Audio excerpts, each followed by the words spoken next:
And let's get right to the site. Welcome in former MLB Executive of the Year, CBS Sports baseball insider Jim Bowden, who joins us from Minute Maid Park. We just heard your interview with Jeremy Pena. Great to get the youngster, the World Series MVP. Jim, what was your takeaway from your conversation with Jeremy there as he wins really a bunch of awards this season, right? The Gold Glove, LCS MVP, and World Series MVP. Just the second player to ever do that, joining Livan Hernandez in 1997. Yeah, pretty impressive. I mean, he's such a humble kid. And going into this year, the Astros didn't even know if he was major league ready to be the shortstop. They had lost Carlos Correa in free agency to the Minnesota Twins, and it was a big question mark. And he stepped up. He won the job in spring training, and then all of a sudden developed at such a fast pace. He'll probably finish in the top 3 or 4 in Rookie of the Year voting. But to be able to sit there and win a Gold Glove, he's the first rookie ever to win a Gold Glove award at shortstop. And then to be able to step it up in the biggest stage of the biggest moments, as you mentioned, to be the LCS and World Series MVP, it was incredible, especially when you look at so many stars that he's playing with, Jose Altuve and Alex Bregman and Yordan Alvarez and Justin Verlander and Framber Valdez and all these superstars, and yet here it is, Jeremy Pena with the hardware in the biggest games of the postseason. Yeah, he had a hit in all but one postseason game this year. I mean, that's incredible. And when you talk about his production at the plate and his defensive ability as well. Hey, I want to take you back to the homer in the 6th inning when Yordan Alvarez hit an absolute bomb. 113 exit velo. How's your exit velo off the bat? 450. Give me the sense, give me the reaction inside that ballpark.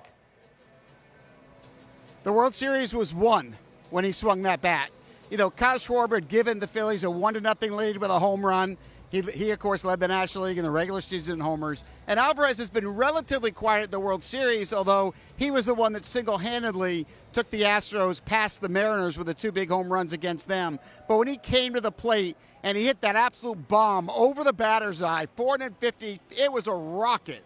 And you could just hear the crowd because the sense at that moment is we just won the World Series. And although they still had to get 9 more outs at the time, the fan base knew that that was it, and the celebration, the parade, the White House visit, and the popping of champagne was just hours away. Yeah, his first homer in 42 at-bats, and I guess, look, if all 3 of your homers are going to win games for your teams, it might as well be one in the World Series, right, if you're Yordan Alvarez, who hits a 450-foot bomb. Also, this World Series won, Jim, as you know, thanks in part to this Astros bullpen who was shut down.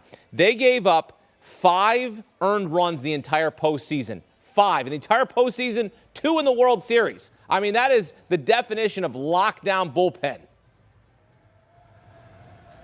And Hakeem, that is why the Houston Astros were the best team in baseball this year.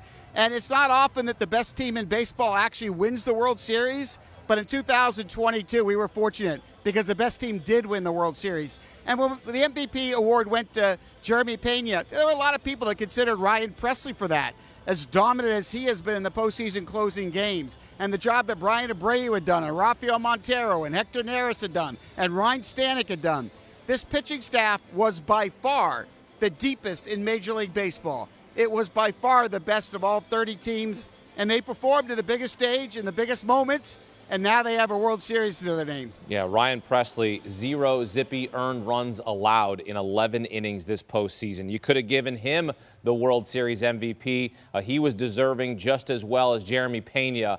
But the Astros winning their 2nd World Series in franchise history, really, and Jim, this one really feels legit, right? This is the one that validates what has happened when you consider what happened in 2017. This is the one that feels like redemption for Houston and certainly for Dusty Baker as he finally wins one as a big league skipper.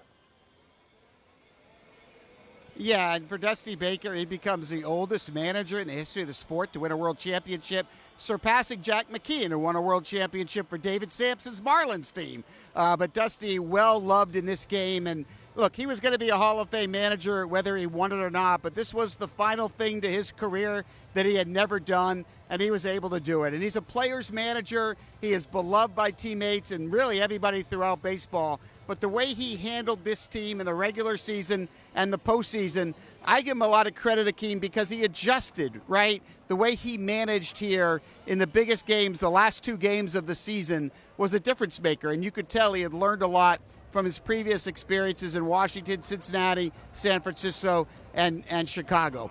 But now, Akeem, you know, now that the 2022 Astros have been deemed world champions, now you know what time it is, right? I know it's what time the it off is. season. So what happens on Monday? You know what happens on Monday. The GM meetings start in Las Vegas. Not a big break, right, between winning and starting next year. Now we have free agency that starts now 5 days after the last out of the World Series. That class will be led by Aaron Judge of the New York Yankees. 3 future Hall of Fame pitchers will be on that list. Jacob deGrom, the Astros' Justin Verlander, to name a couple. And then we got 4 elite shortstops that'll be on the free agent market.